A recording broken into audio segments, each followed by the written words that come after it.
Hello guys, मैं हूं यश और आज मैं आपसे बात करूंगा परमेश्वर के बड़े भयानक दिन के विषय में। तो नाम ही से ये बात पता चलती है कि ये कोई आम दिन नहीं है या ये हमारी रोजमर्रा का कोई इतना दिन नहीं है जिसमें जिंदगी आराम से कट रही हो। इसमें हमें पता चलता है कि हाँ, ये कोई बहुत ही खतरनाक और विपत्ति भरा दिन है। तो ज्यादातर लोग कंफ्यूज रहते हैं इस बात से कि ट्रिबुलेशन जो है यानी जो क्लेश काल है वो कोई सताव का समय है या कोई बड़े भयानक दिन का समय। और कई लोग तो ये भी कहते हैं कि विश्वासियों को, जो प्रभु यीशु मसीह को मानने वाले लोग हैं, वो विपत्ति से होकर जाएंगे। रैप्चर जो है यानी कि वो बाद में है। तो ऐसे लोग वचन को ठीक से पढ़ते नहीं है और दूसरों को भी कंफ्यूज कर देते हैं। तो रैप्चर पे मैं पहले ही 2 वीडियो बना चुका हूँ। आप चाहें तो मेरे channel gravity of the truth के ऊपर जाके देख सकते हैं। तो अभी बात करते हैं ट्रिबुलेशन की और इस बात को हम लोग क्लियर करेंगे कि वास्तव में ट्रिबुलेशन क्या है, ये जानना हमारे लिए पहले जरूरी है। तो बाइबल के अंदर भी 3 पुस्तकें हैं जो हमें बताती हैं क्लेश काल के विषय में, जिसे हम देख सकते हैं मत्ती 24 और उसके 15 से 28 वचनों तक। और यही बात हम सेम देख सकते हैं दानियल 12 और उसके पहले वचन में और मरकुस 13 है और उसके 19 वचन में।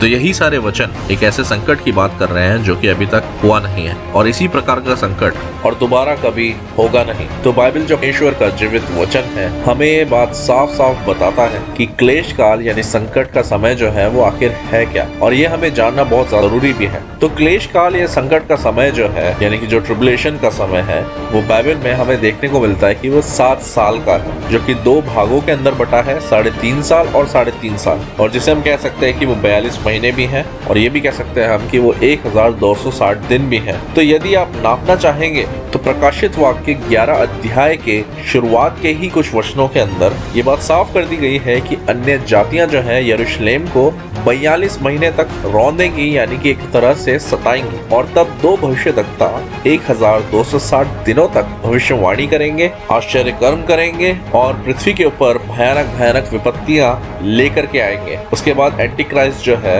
वो अथाह कुंड से निकलेगा और उन्हें मार डालेगा। तो यही बात दानियल 12:7 में भी है कि अगर आप पढ़ेंगे वहाँ पे तो लिखा है कि यह दशा 3.5 काल तक ही रहेगी और पवित्र प्रजा की शक्ति टूटते टूटते समाप्त हो जाएगी, तब ये सब बातें पूरी होंगी। और साथ ही आप देख सकते हैं 11 और 12 वचन में वहाँ पर भी यही बात लिखी है कि जब से ये नित्य होम बलि उठाई जाएगी और वह घिनौनी वस्तु जो उजाड़ करा देती है स्थापित की जाएगी, तब से 1290 दिन बीतेंगे। और 12 में भी ये लिखा है कि क्या ही धन्य है वह जो धीरज धर कर 1335 दिन के अंत तक भी पहुँचे। तो यहाँ पे हम देख सकते हैं कि हाँ, यही 3.5 साल और 3.5 साल मिलकर के 7 साल है, क्योंकि यहाँ दोनों बार अलग अलग गिनतियां दी हुई है और दोनों के अंदर ये बात समझाई गई है कि इस 3.5 साल में ये होने वाला है और इन 3.5 सालों के अंदर ये बातें होने वाली है। तो टोटल मिलके ये 7 साल है। दूसरी बात जो हमें समझनी है क्लेश काल के बारे में वो ये है कि सताव जो है वो शैतान की ओर से है इजराइलियों और रह गए विश्वासियों के ऊपर, और उसी के साथ परमेश्वर की ओर से भयानक विपत्तियां हैं उन्हीं लोगों के ऊपर जो कि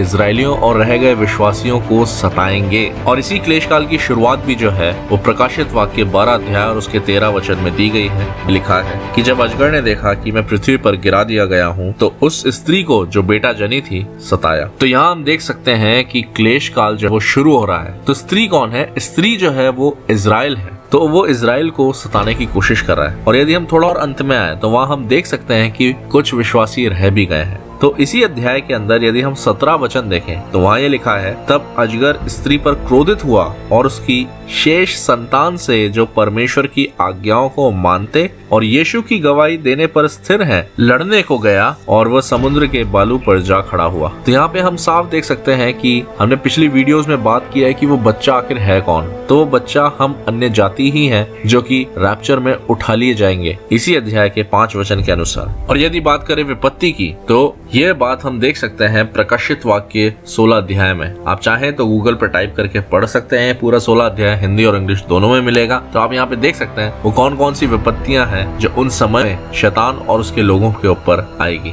और यही विपत्तियां चिन्ह है इस बात का कि परमेश्वर का बड़ा और भयानक दिन आने को है। तीसरी बात जो हमें समझनी है क्लेश काल के लिए वो ये समझनी है कि क्लेश काल से पहले रैप्चर होगा, या ये भी बोल सकते हैं हम कि हाँ, क्लेश काल के शुरू होते ही रैप्चर है। ऐसा मैं इसलिए कह रहा हूँ क्योंकि अन्य जाति विश्वासियों के लिए वहाँ पर कोई भी बात नहीं लिखी। अगर आप पढ़ेंगे मत्ती 24 या लूका 21 या फिर मरकुस 13, तो वहाँ पर आपको ये बात हमेशा कॉमन नजर आएगी। वो ये है कि बार बार सताव के समय की बात जब हो रही है तो वहाँ पे यरूशलेम, यहूदिया इन्हीं का नाम है। वहाँ पर ये बात साफ लिखी है कि यरूशलेम को आप सेनाओं से घिरा हुआ देखोगे, यहूदिया में जो हो वो पहाड़ों के ऊपर भाग जाए। फिर लिखा है कि वे तलवार का कौर हो जाएंगे और सारे देशों में बंदी बनाकर वो पहुंचाए जाएंगे। और ऐसी ही कुछ बातें अगर आप देखेंगे तो यर्मिया 30 के अंदर भी उसके 7 वचन में लिखा हुआ है कि हाय हाय वह दिन क्या ही भारी होगा, उसके समान और कोई दिन नहीं। वह याकूब के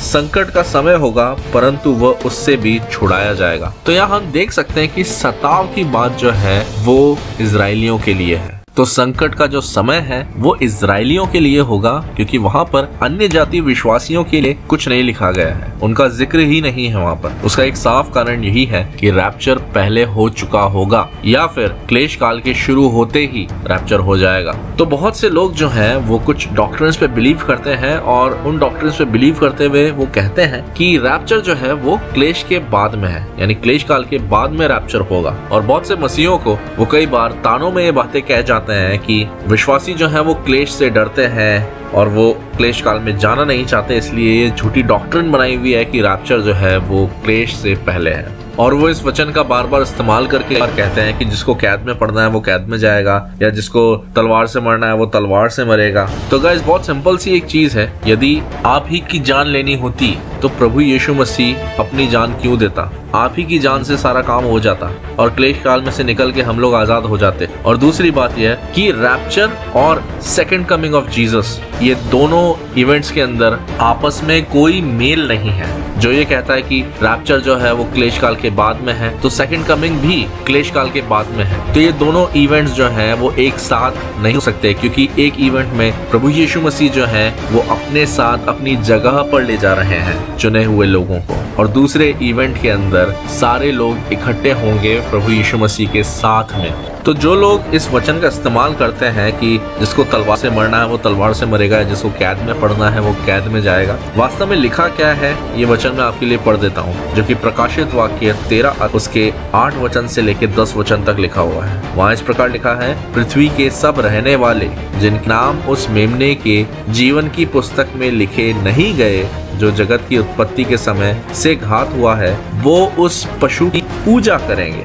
जिसके कान हो वह सुन ले, जिसको कैद में पड़ना है वह कैद में पड़ेगा, जो तलवार से मारेगा अवश्य है कि वह तलवार से मारा जाएगा। पवित्र लोगों का धीरज और विश्वास इसी में है। तो सोचने वाली बात यही है कि पवित्र लोग किन के लिए इस्तेमाल किया गया है? इजराइल के लिए हमेशा पवित्र प्रजा या परमेश्वर के पवित्र लोग, ये शब्द हमेशा उन्हीं के लिए इस्तेमाल किया गया है। और बाइबल बार बार यही चीज बता रही है कि संकट के समय में इजरायली लोग जो हैं वो सारे देशों में बंदी बनाकर पहुंचाए जाएंगे। हाँ, वो लोग कैद में पड़ेंगे, पर वहाँ अन्य जाति विश्वासियों की बात नहीं की गई है। और प्रकाशित वाक्य 12 अध्याय के अनुसार यदि हम देखें तो वहाँ पे ये बात साफ है कि इजराइल वह स्त्री है और वो बच्चे जिसको उसने जन्म दिया है वो हम है। इजराइल ही से अन्य जाति विश्वासियों के लिए उद्धार के मार्ग की बात निकली और वहीं से उन्होंने जन्म लिया। और इसी प्रकार वो जन्म जो जिन विश्वासियों ने लिया, यानी जिन अन्य जाति विश्वासियों ने लिया है, वो लोग उठाकर परमेश्वर के सिंहासन के पास पहुंचा दिए जाएंगे।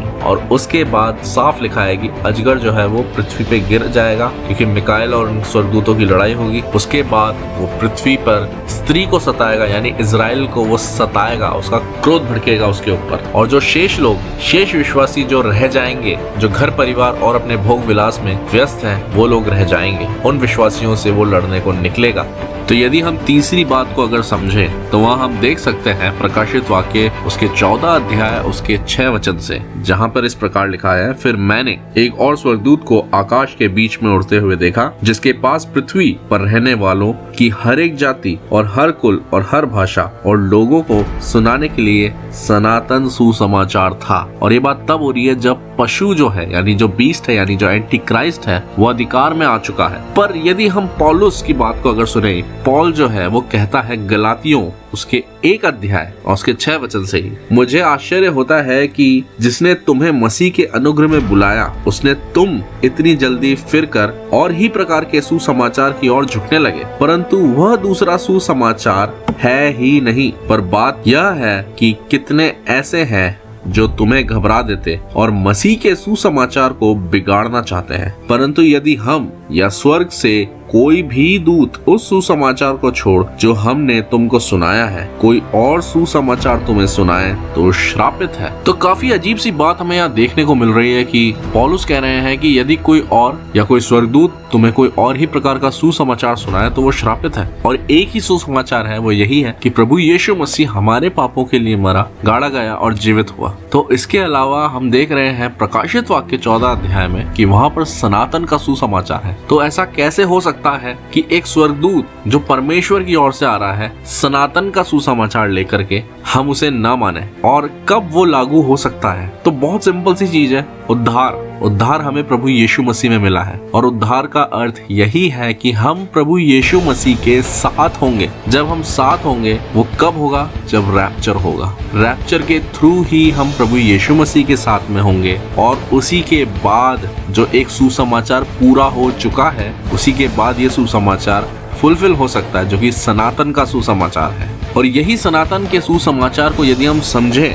तो वहाँ पे जो स्वर्गदूत सनातन के सुसमाचार की बात कह रहा है, वहाँ पे वो कह रहा है कि न्याय करने का समय आ पहुंचा है और उसका भजन करो जिसने स्वर्ग और पृथ्वी और समुद्र और जल के सोते बनाए। तो हम देख सकते हैं यहाँ पर कि न्याय से पहले वो आके ये सुसमाचार दे रहा है, जो कि सनातन का सुसमाचार है। और यही न्याय जो है वो पशु के अंत का समय है। शैतान की ओर से सताव तो बहुत समय पहले से चला आ रहा है, पर मायने रखता है परमेश्वर का बड़ा भयानक दिन। क्योंकि भविष्यवक्ताओं की पुस्तक के अनुसार और प्रकाशित वाक्य के अनुसार परमेश्वर का बड़ा भयानक दिन परमेश्वर के बदला लेने का दिन है, या फिर हम कह सकते हैं कि वो एक बहुत बड़े युद्ध का दिन है। तो अगली वीडियो में हम और बात करेंगे इस विषय के ऊपर। तब तक के लिए गुड बाय और जागते रहिए और परमेश्वर में बने रहिए।